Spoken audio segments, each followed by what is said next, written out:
তিনি পাহাড় থেকে দ্রুত নেমে সোজা সেই স্থানে যেতে শুরু করলেন যেখানে তিনি নিরাপদ বোধ করবেন, খাদিজার কাছে। তিনিই ছিলেন একমাত্র ব্যক্তি যিনি তাকে সত্যিই বুঝতে পারতেন। তার সান্ত্বনার বাণী নবীজির খুব প্রয়োজন ছিল তার মমতাময়ী হৃদয়ের। অবশেষে তিনি বাড়ি পৌঁছালেন। তিনি ঘামে ভিজে একাকার হয়ে গিয়েছিলেন এবং কথা বলার শক্তিটুকুও পাচ্ছিলেন না। তার ঠোঁটে ছিল কেবল একটিই বাক্য, আমাকে চাদর দিয়ে ঢেকে দাও, আমাকে ঢেকে দাও। তখন আমাদের মা খাদিজা রাদিয়াল্লাহু আনহা কি করলেন? তিনি ঠিক তাই করলেন যা নবীজি চেয়েছিলেন। তিনি এমন কিছু করেননি যাতে আল্লাহর রাসূল আরো বিচলিত হন। তিনি তাকে শুয়ে পড়তে সাহায্য করলেন, চাদর দিয়ে ঢেকে দিলেন এবং ঠিক তার পাশেই বসে রইলেন। এরপর নবীজি তাকে সব ঘটনা খুলে বলতে শুরু করলেন।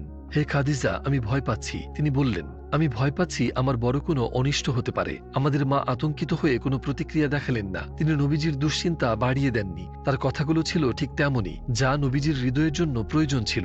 কখনোই নয়, আল্লাহর কসম, আল্লাহ কখনোই আপনার কোনো ক্ষতি করবেন না। সবকিছু শান্ত করার জন্য এটুকুই যথেষ্ট ছিল।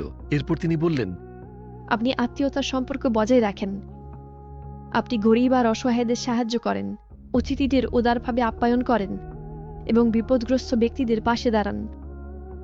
তার প্রতিটি শব্দ নবীজিকে পরম শান্তি দিচ্ছিল।